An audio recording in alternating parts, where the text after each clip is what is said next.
El fin de la infancia. Enormes naves extraterrestres surgen de la nada y se posan sobre las principales ciudades del planeta. Todos reconocemos esto como un recurso múltiples veces utilizado como preludio a una invasión extraterrestre. En esta ocasión, en la obra de Arthur C. Clarke, con la llegada a la Tierra de una raza extraterrestre bautizada como superseñores, la humanidad conocerá sus mejores tiempos. Bajo su tutela se acabará con las guerras, el hambre, las fronteras. Pero algo no va bien. Nadie ha visto nunca a un superseñor y esto hace que surjan grupos radicales contrarios a la política de los superseñores. Karelyen, interlocutor por parte de los superseñores, hace público que en 50 años se presentarán a la humanidad cuando ésta esté preparada. El fin de la infancia.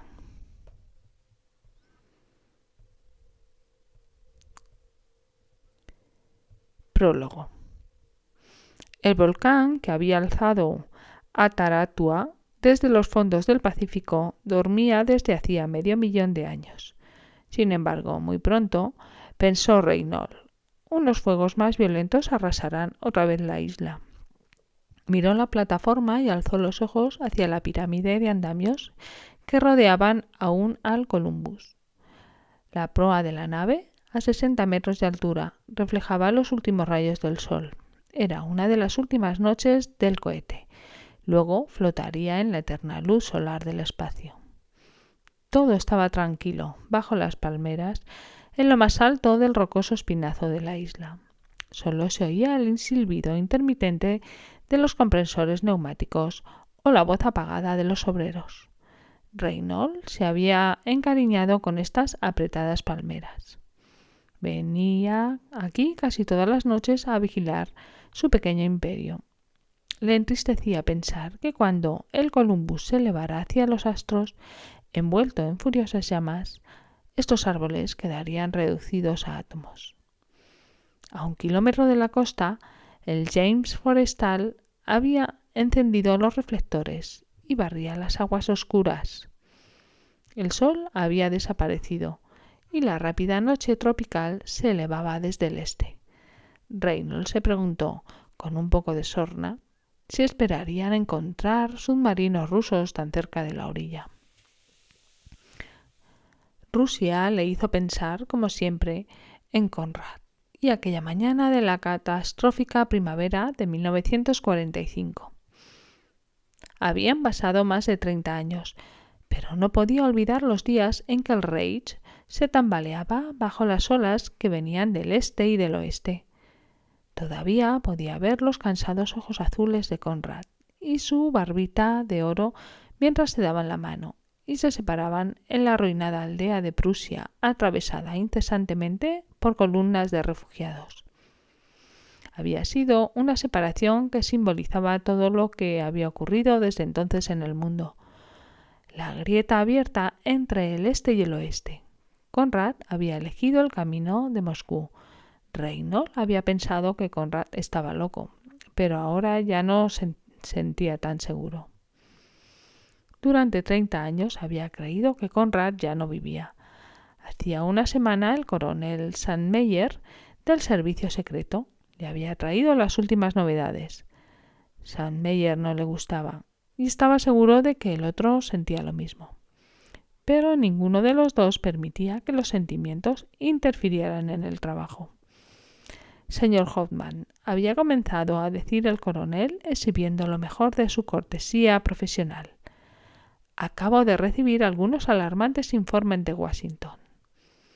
Es un secreto de Estado, naturalmente, pero hemos decidido comunicárselo al cuerpo de ingenieros. Así comprenderán que es necesario darse prisa. Sandmeyer se detuvo, tratando de impresionar a Hoffman, pero fue inútil. Hoffman ya sabía de algún modo lo que iba a seguir. Los rusos casi nos han alcanzado. Han desarrollado un propulsor atómico, quizá más eficiente que el nuestro, y están construyendo una nave en las costas del lago Baikal. No sabemos hasta dónde han llegado, pero el servicio secreto cree que podría lanzar la nave dentro de unos meses. Ya sabe lo que eso significa. Sí, ya lo sé, pensó Reynolds. Se ha alargado la carrera y podemos perder. ¿Sabe usted quién dirige el equipo ruso? Había preguntado sin esperar realmente una respuesta.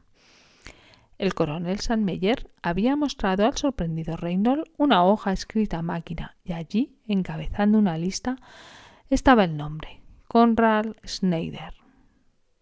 Usted conoció muy bien a estos hombres de Penumede, ¿no es cierto?, dijo el coronel. Eso puede servirnos.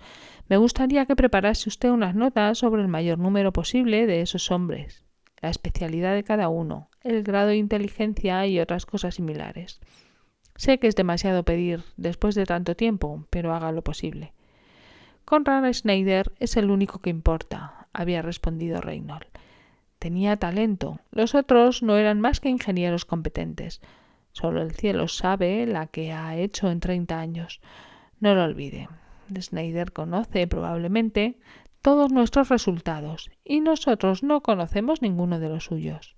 Eso le da una ventaja.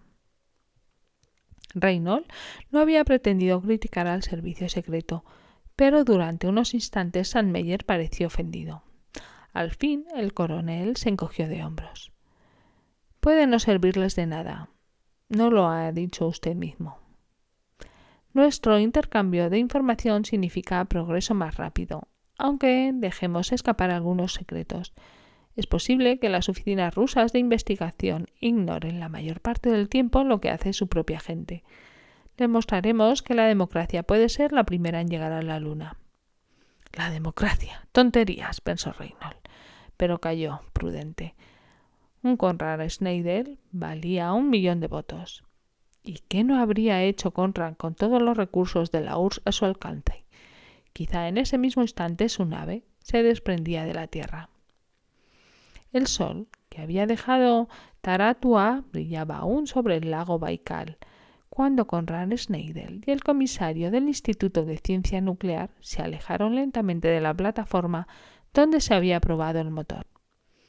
Aún sentían una dolorosa vibración en los oídos, aunque los últimos y atronadores ecos se habían perdido en el lago hacía ya 10 minutos. ¿Por qué esa cara larga?, preguntó de pronto Grigorievich. Tendría que estar contento. Otro mes más y habremos iniciado el viaje mientras los yanquis estarán mordiéndose los puños. Es usted optimista, como de costumbre, dijo Schneider. Aunque el motor funcione, no es tan fácil como parece. Es cierto que no veo ante mí ningún obstáculo serio, pero me preocupan los informes que vienen de Taratua.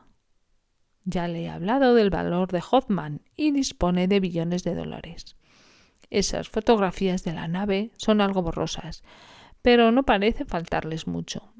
Y sabemos que probó su motor hace ya 5 semanas. No se preocupe, dijo riéndose Grigorievich. Se van a llevar la gran sorpresa, recuérdelo. No saben nada de nosotros. Schneider se preguntó si sería cierto, pero decidió no expresar ninguna duda. La mente de Grigorievich comenzaría a explorar unos canales tortuosos y complicados, y se llegaba a encontrar una gotera, el mismo Schneider se vería en dificultades. Schneider entró en el edificio de la administración.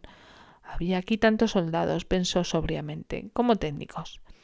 Pero así hacían las cosas los rusos. Mientras no le cruzasen en el camino, no tenía por qué quejarse.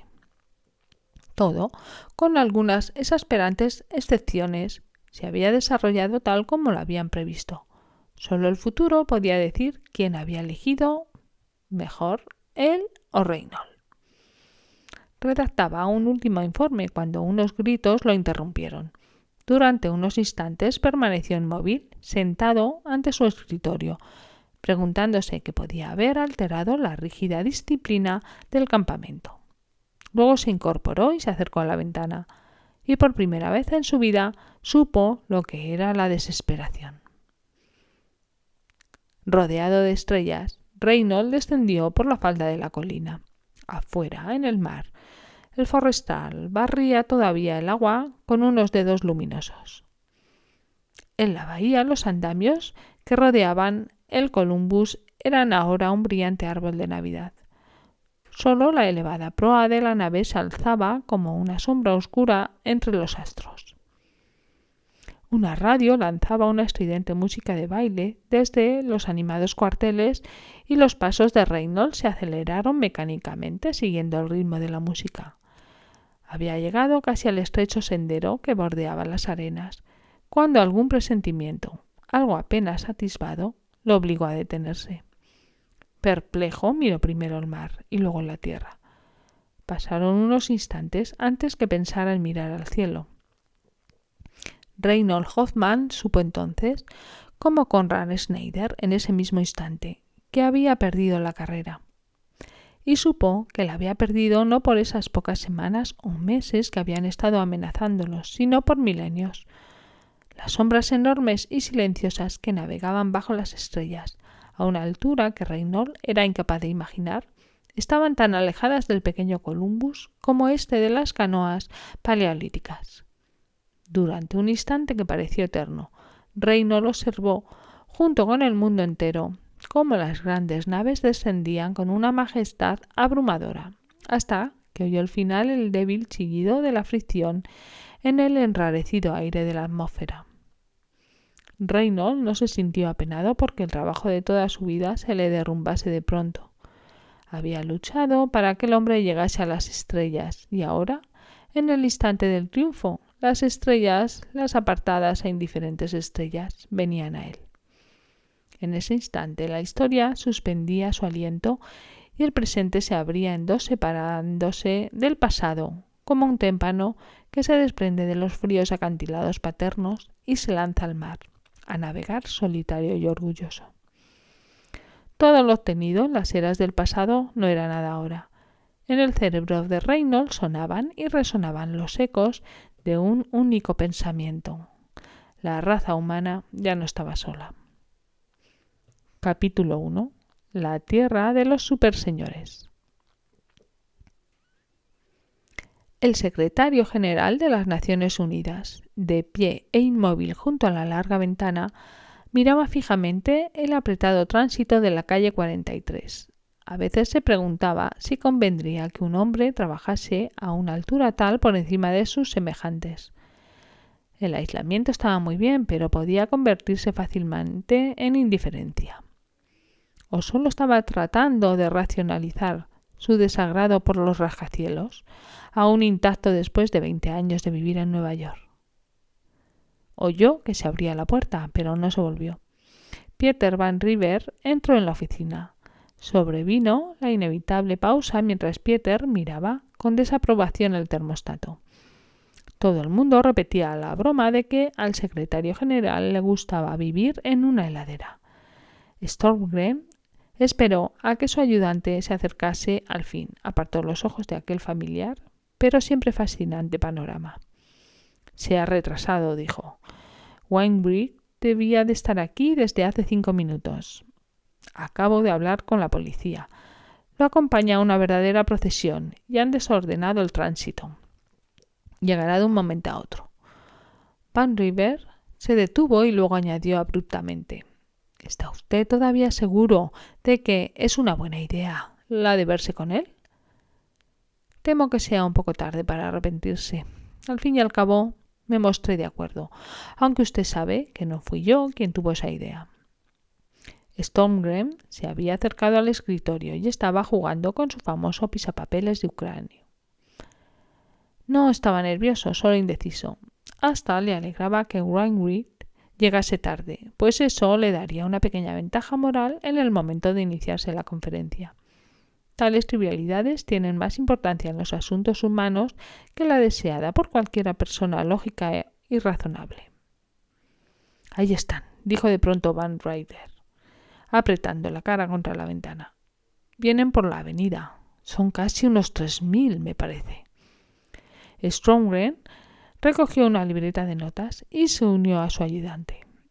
A casi 1 kilómetro de distancia, una pequeña pero compacta multitud venía hacia el edificio del secretariado.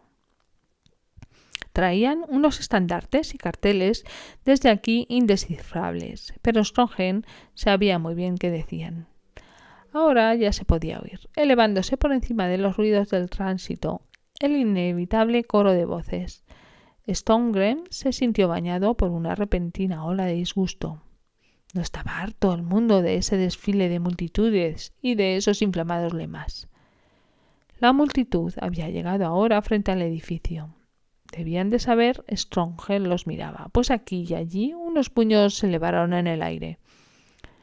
No estaban desafiándolo, aunque indudablemente querían que Strongheim viese el ademán, como pigmeos que amenazasen a un gigante. Esos puños airados se alzaban directamente contra el cielo, contra la brillante nube de plata que flotaba a 50 kilómetros de altura, la nave enseña de la flota de los superseñores. Y probablemente pensó en Strongheim. Karenger observaba también la escena, y muy divertido. La reunión no se hubiera celebrado nunca sin la intervención del supervisor. Strongheim se encontraba por primera vez con el jefe de la Liga de la Libertad. Ya no se preguntaba si eso sería prudente. Los planes del supervisor eran a veces excesivamente sutiles para el mero entendimiento humano.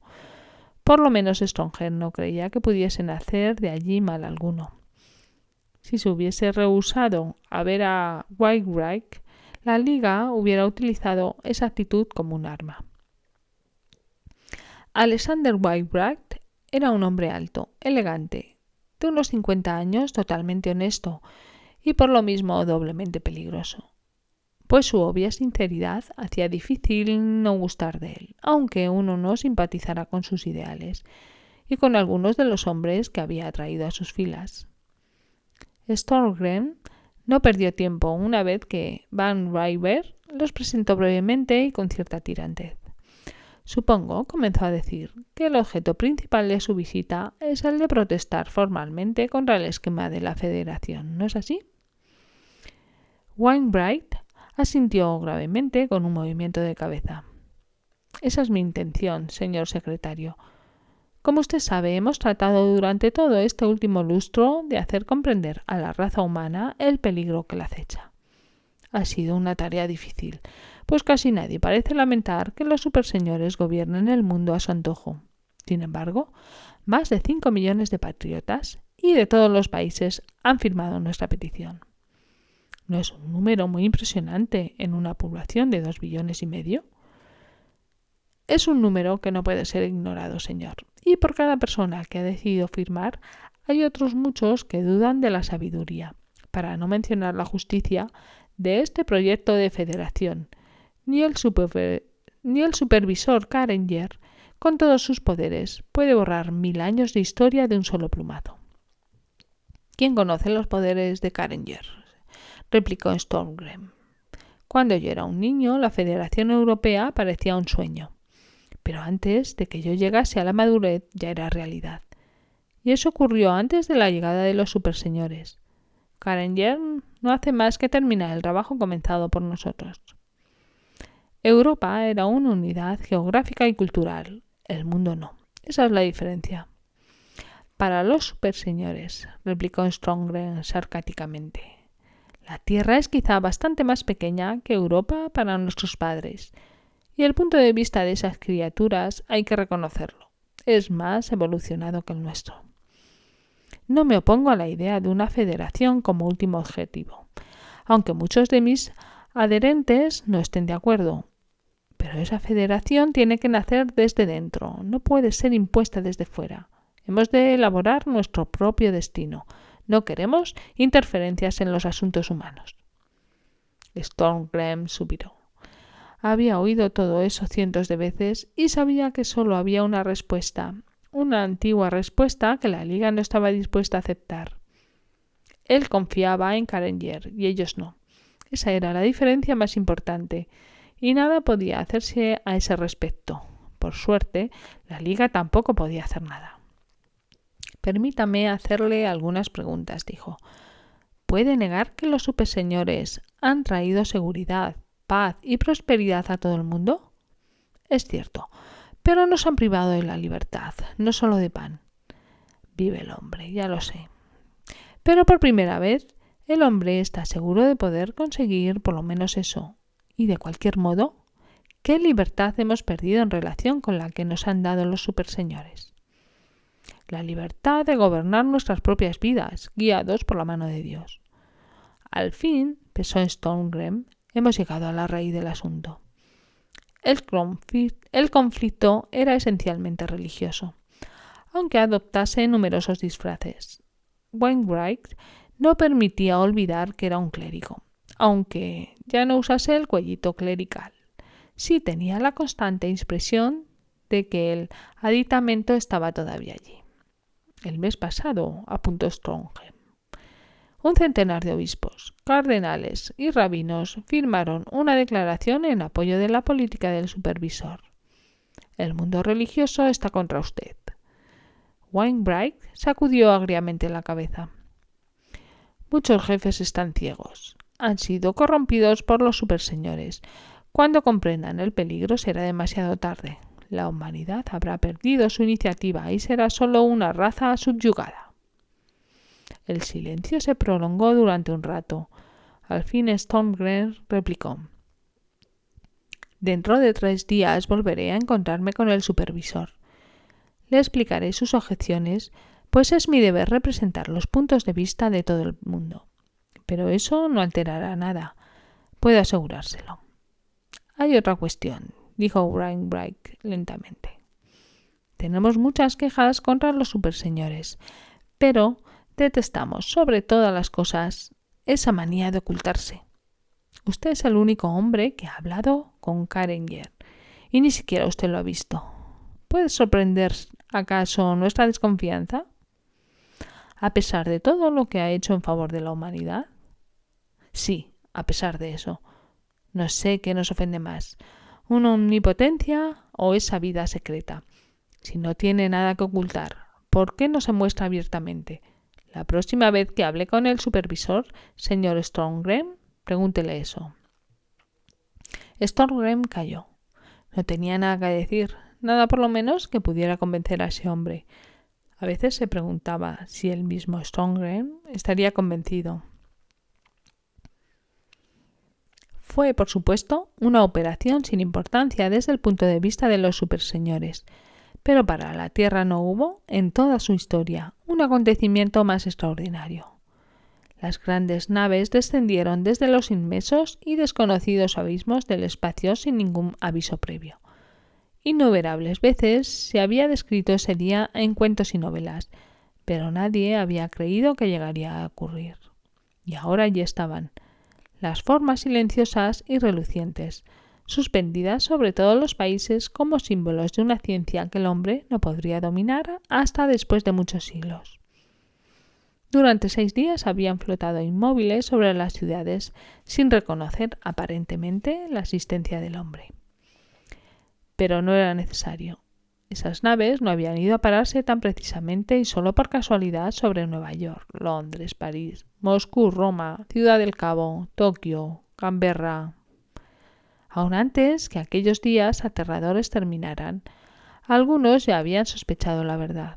No se trataba de un primer intento de contacto por parte de una raza que nada sabía del hombre. Dentro de esas naves inmóviles y silenciosas, unos expertos psicólogos estaban estudiando las reacciones humanas. Cuando la curva de la tensión alcanzase su cima, algo iba a ocurrir. Y en el 6.º día, Karenger, supervisor de la Tierra, se hizo conocer al mundo entero por medio de una transmisión de radio que cubrió todas las frecuencias. Habló en un inglés tan perfecto que durante toda una generación las más vivas controversias se sucedieron a través del Atlántico. Pero el contexto del discurso fue aún más sorprendente que su forma. Fue desde cualquier punto de vista la obra de un genio superlativo, con un dominio total y completo de los asuntos humanos. No cabía duda alguna de que su erudición y su virtuosismo habían sido deliberadamente planeados para que la humanidad supiese que se hallaba ante una abrumadora potencia intelectual. Cuando Karenger concluyó su discurso, Las naciones de la Tierra comprendieron que sus días de precaria soberanía habían concluido. Los gobiernos locales podrían retener sus poderes, pero en el campo más amplio de los asuntos internacionales, las decisiones supremas habían pasado a otras manos. Argumentos, protestas, todo era inútil. Era difícil que todas las naciones fuesen a aceptar mansamente semejante limitación de sus poderes, pero una resistencia activa presentaba dificultades insuperables, pues la destrucción de las naves, si eso fuese posible, aniquilaría las ciudades que estaban debajo. Sin embargo, una gran potencia hizo la prueba. Quizá los responsables pensaban matar dos pájaros de un tiro, pues el blanco se hallaba suspendido sobre la capital de una vecina nación enemiga. Mientras la imagen de la enorme nave se agrandaba en la pantalla televisora del secreto cuarto de control, el pequeño grupo de oficiales y técnicos debió de haber experimentado muy diversas sensaciones. Si tenían éxito, ¿qué acción emprenderían las otras naves? ¿Podrían ser también destruidas? ¿Volvería la humanidad a ser dueña de sus destinos? ¿O lanzaría Karen Yen alguna terrible venganza contra aquellos que lo habían atacado? La pantalla se apagó de pronto. El proyectil atómico estalló ante el impacto y la imagen pasó de una cámara a otra que flotaba en el aire a varios kilómetros de altura. En esa fracción de segundo la bola de fuego ya se habría formado y estaría cubriendo el cielo con un fuego solar. Sin embargo, no había pasado nada. La enorme nave flotaba intacta bañada por el intenso sol de las orillas del espacio. No solo la bomba no había dado en el blanco, sino que nadie supo qué había ocurrido con el proyectil. Por otra parte, Karen Yen no tomó ninguna represalia, ni dio muestras de haberse enterado del ataque. Lo ignoró totalmente, dejando que los responsables se preguntasen cuándo llegaría la venganza. Fue un tratamiento más eficaz y más desmoralizador que cualquier posible acción punitiva. El gobierno de la nación atacante se derrumbó pocas semanas después entre mutuas recriminaciones. Hubo también alguna resistencia pasiva a la política del supervisor. Comúnmente Karen Yen vencía todas las dificultades, dejando en libertad de acción a los rebeldes, hasta que estos comprendieran que se estaban dañando a sí mismos al rehusarse a cooperar. Solo una vez actuó en forma directa contra un gobierno recalcitrante. Durante más de 100 años, la República Sudafricana había sido el escenario de una lucha racial. Hombres de buena voluntad de los dos bandos habían tratado en vano de levantar un puente. El miedo y los prejuicios eran demasiado profundos como para permitir alguna cooperación. Los sucesivos gobiernos solo se habían distinguido por su mayor o menor intolerancia. El país estaba envenenado por el odio y la amenaza de la guerra civil. Cuando se hizo evidente que nada se intentaría para terminar con la discriminación racial, Karen Yen lanzó su advertencia. Se trataba solo de una fecha y de una hora, nada más. Hubo alguna presión, pero no miedo ni pánico, pues nadie creía que los superseñores fuesen a emprender una acción que destruiría por igual a culpables e inocentes. Y no lo hicieron. Solo ocurrió que en el momento que pasaba por el meridiano de la ciudad del Cabo, el sol desapareció de pronto. Solo se veía un rojizo y pálido fantasma que no daba luz ni calor. De algún modo, allá en el espacio, la luz del sol había sido polarizada por dos campos cruzados que detenían todas las radiaciones. El área afectada era de unos 500 kilómetros cuadrados y perfectamente circular. La demostración duró 30 minutos. Fue suficiente. Al otro día, el gobierno sudafricano anunciaba que la minoría blanca gozaría de nuevo de todos sus derechos civiles. Aparte de esos aislados incidentes, la raza humana había aceptado a los superseñores como parte del orden natural de las cosas. La conmoción inicial se desvaneció en un tiempo sorprendentemente corto y el mundo siguió otra vez su curso. El mayor cambio que hubiese podido advertir algún nuevo Rip Van Winkle era el de una silenciosa expectación. Un mental mirar sobre el hombro, como si la humanidad estuviese esperando la aparición de los superseñores, el momento en que saliesen de sus relucientes navíos. 5 años después aún estaban esperando. Eso pensaba Strongren, aunque la causa de todas las dificultades. Cuando el coche de Strongren entró en el aeropuerto, ya estaban allí los habituales curiosos y las cámaras filmadoras. El secretario general cambió unas pocas palabras con su ayudante, recogió sus portafolios y atravesó la rueda de espectadores. Karenger nunca lo hacía esperar. La multitud rompió en un ¡oh! De asombro y la burbuja de plata se agrandó allá en el cielo con pasmosa velocidad. Una ráfaga de aire movió las ropas de Strongren cuando la navecilla fue a detenerse a 50 metros de distancia. Flotando delicadamente a unos pocos centímetros del suelo, como si temiese contaminarse de la tierra, mientras se adelantaba lentamente, Strongren advirtió aquellos pliegues ya familiares de inconsutil casco metálico y enseguida apareció ante la abertura que tanto había preocupado a los mejores hombres de ciencia. Dio un paso adelante y entró en la cámara única, débilmente iluminada.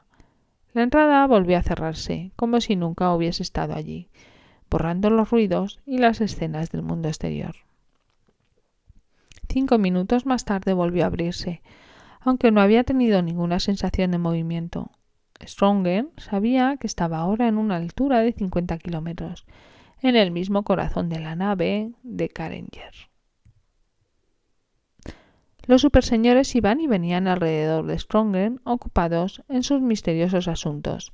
Se había acercado a ellos más que nadie, y sin embargo sabía tan poco de su aspecto físico como los millones que vivían allá abajo.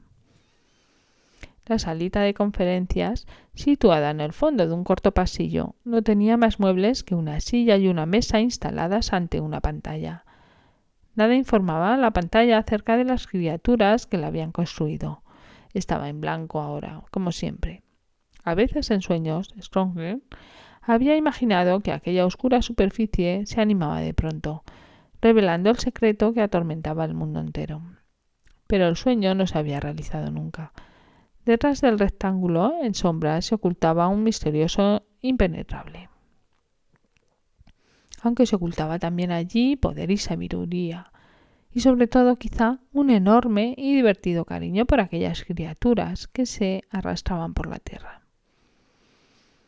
De la oculta rejilla vino aquella voz serena y sin prisa, que Strongren conocía también, aunque el mundo la había oído en una única ocasión.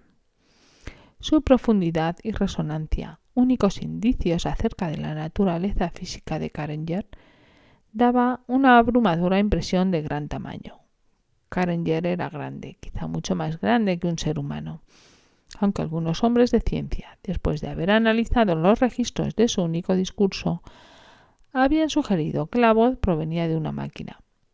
Strongren nunca había podido creerlo. Sir Ricky, me he enterado de esa pequeña entrevista. ¿Qué le ha hecho usted al señor Wainwright? Es un hombre honesto, aunque muchos de sus partidarios no lo que sean. ¿Qué hacemos con él? La Liga en sí no encierra ningún peligro, pero algunos de los miembros, los más extremistas, predican abiertamente la violencia. Me he estado preguntando si no convendrá que instale una guardia en mi casa, aunque espero que no sea necesario. Karenger eludió la cuestión con ese modo fastidioso en que caían algunas veces.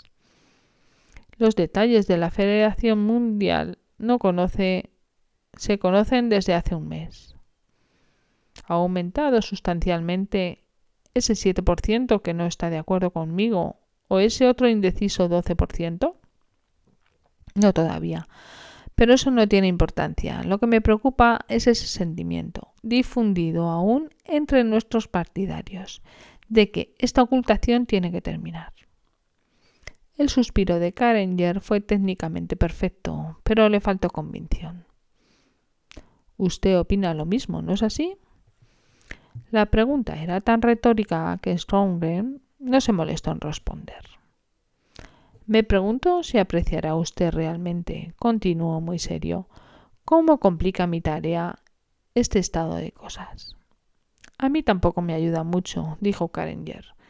Desearía que dejaran de verme como un dictador y recordaran que soy un funcionario encargado de administrar una política colonial que no he preconcinado. Era, pensó Stronger, una descripción bastante atractiva.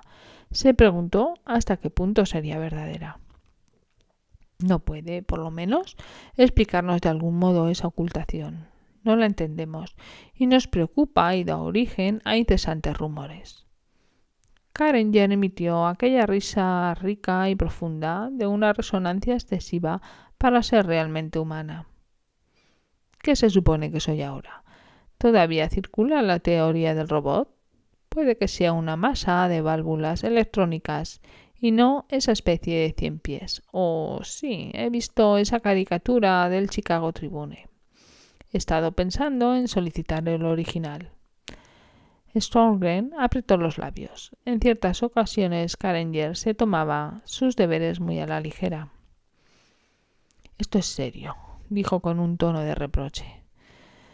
Mi querido Ricky, replicó Carenger. Solo, no tomándome en serio a la raza humana, he logrado conservar en parte mi antigua e inconmensurable inteligencia. Stormgren sonrió a pesar de sí mismo. Eso no me ayuda mucho, ¿no es cierto? Tendré que decirles a mis semejantes que aunque usted no se muestre en público, no tiene nada que ocultar. No será una tarea muy sencilla. La curiosidad es una de las características humanas dominantes. Usted no puede desafiarla indefinidamente. De todos los problemas que hemos encontrado en la Tierra, este es el más difícil, admitió Carenger. Usted ha creído en nuestra sabiduría en otras ocasiones. Seguramente también ahora confía en nosotros. Yo confío en ustedes, dijo Strongren, pero no Wainwright ni tampoco sus partidarios. ¿Puede usted acusarlos si interpretan mal su poco deseo de mostrarse en público? Durante un momento Carenger guardó silencio. Strongren oyó luego un débil sonido, un crujido, causado quizá por un leve movimiento del cuerpo del supervisor. Usted sabe por qué Wainwright y los hombres como él me tienen miedo, ¿no es así? Preguntó Carenger. Hablaba ahora con una voz apagada, como un órgano que deja caer sus notas desde la alta nave de una catedral. Hay seres como él en todas las religiones del universo. Saben muy bien que nosotros representamos la razón y la ciencia, y por más que crean en sus doctrinas, temen que echemos abajo sus dioses. No necesariamente mediante un acto de violencia, sino de un modo más sutil. La ciencia puede terminar con la religión no solo destruyendo sus altares, sino también ignorándolas. Nadie ha demostrado, me parece, la no existencia de Zeus o de Thor, y sin embargo tienen pocos seguidores ahora. Los Wainwright temen también que nosotros conozcamos el verdadero origen de sus religiones. ¿Cuánto tiempo, se preguntan, llevan observando a la humanidad? ¿Habremos visto a Mahoma en el momento en que iniciaba su eriga o a Moisés cuando entregaba las tablas de la ley a los judíos? ¿No conoceremos la falsedad de las historias en que ellos creen? ¿Y la conocen ustedes?, murmuró Strongren, casi para sí mismo. Ese Ricky, es el miedo que los domina. Aunque nunca lo admitirán abiertamente, créame, no nos causa ningún placer destruir la fe de los hombres. Pero para todas las religiones del mundo no pueden ser verdaderas y ellos lo saben. Tarde o temprano, el hombre tendrá que admitir la verdad, pero ese tiempo no ha llegado aún. En cuanto a nuestro ocultamiento, y usted tiene razón al afirmar que agrava nuestros problemas, es una cuestión que escapa a mi dominio. Lamento la necesidad de este secreto tanto como usted, pero los motivos son suficientes. De todos modos, trataré de obtener una declaración de mis superiores que pueda satisfacerlo a usted y que quizá aplaque a la Liga de la Libertad. Ahora, por favor, podemos empezar con los asuntos del día. ¿Y bien? Preguntó Van River con ansiedad. ¿Ha tenido suerte? No lo sé, respondió Strongren, cansado, mientras tiraba sus papeles sobre el escritorio y se dejaba caer en un sillón. Carenger consultará con sus superiores, quienes quieran que sean. No quiso prometerme nada. Escúcheme, dijo Pieter bruscamente. Se me acaba de ocurrir. ¿Qué motivos tenemos para creer que existe alguien por encima de Carenger? Suponga que todos los superseñores, como los hemos bautizado, están aquí en la Tierra, en esas naves. Quizá no tienen a dónde ir y lo están ocultando. Una teoría ingeniosa, dijo Strongren, haciendo una mueca. Pero no está de acuerdo con lo poco que sé, o creo saber, de la posición de Carenger. ¿Qué sabe usted? Bueno, Carenger habla a menudo de su posición como si fuese algo transitorio que le impide dedicarse a su verdadero trabajo, algo así como matemáticas, me parece. En una ocasión le cité las palabras de Acton sobre la corrupción del poder y cómo el poder absoluto corrompe de un modo absoluto. Me interesaba conocer su reacción. Carenger se rió con su risa cavernosa y dijo: «No hay peligro de que me pase eso. Ante todo, cuanto antes termine aquí mi trabajo, más pronto podré volver al lugar donde resido. Y además, yo no gozo de absoluto poder de ningún modo. Solo soy un supervisor». Claro que podía estar engañándome. Nunca pudo estar seguro. Carenger es inmortal, ¿no? Sí, de acuerdo con nuestro punto de vista. Pero hay algo en el futuro que Carenger parece temer. No puedo imaginármelo, y eso es todo. No es muy terminante. Según mi teoría, su flota se ha extraviado en el espacio y anda en busca de un nuevo hogar. No quiere que sepamos que él y sus compañeros sean realmente unos pocos. Quizá todas las naves son automáticas, sin tripulantes, una fachada imponente y nada más. Me parece que ha estado usted leyendo mucha ciencia ficción, dijo Strongren. Van River sonrió con timidez. La invasión del espacio no resultó lo que esperábamos, ¿no es cierto? Mi teoría podría explicar por qué Carenger no se muestra nunca. Desea que ignoremos que no hay otros superseñores. Strongren sacudió la cabeza con una divertida incredulidad. Su teoría, como de costumbre, es demasiado ingeniosa para ser verdadera, aunque solo podemos suponerlo. Tiene que haber una gran civilización detrás del supervisor, una civilización que conoce desde hace mucho la existencia del hombre. Carenger mismo ha estado estudiándonos desde hace siglos. Fíjese en su dominio del inglés. Me enseña a mí cómo tengo que hablarlo. ¿Ha descubierto usted alguna vez algo que Carenger no sepa? Oh, sí, muchas veces, pero solo trivialidades. Me parece que tiene una memoria absolutamente perfecta, aunque hay algunas cosas que no ha tratado de aprender. Por ejemplo, el inglés es el último lenguaje que entiende de veras, aunque en los 2 últimos años se ha metido en la cabeza unas buenas porciones de finlandés solo para fastidiarme. Y el finlandés no se aprende rápidamente. Carenger es capaz de citar largos trozos del Kalevala. Me avergüenza confesar que yo solo sé unas pocas líneas. Conoce también las biografías de todos los estadistas vivientes y a veces soy capaz de identificar las fuentes que ha usado. Su dominio de la historia y de la ciencia parece completo. Ya sabe usted cuánto hemos aprendido de él. Sin embargo, consideradas aisladamente, no creo que sus dotes sobrepasen las de los seres humanos. Pero no hay hombre capaz de hacer todo lo que él hace. En eso ya hemos estado de acuerdo otras veces, convino Van River. Podemos discutir incansablemente acerca de Carenger y siempre llegamos al mismo punto. ¿Por qué no se muestra en público? Mientras no se decida hacerlo, yo seguiré elaborando mis teorías y la Liga de la Libertad seguirá lanzando sus anatemas. Espero, señor supervisor, que en una noche oscura un periodista llegue en un cohete hasta su nave y entre por la puerta de atrás con una cámara fotográfica. ¡Qué primicia sería! Si Carenger estaba escuchando, no lo demostró, pero naturalmente no lo demostraba nunca.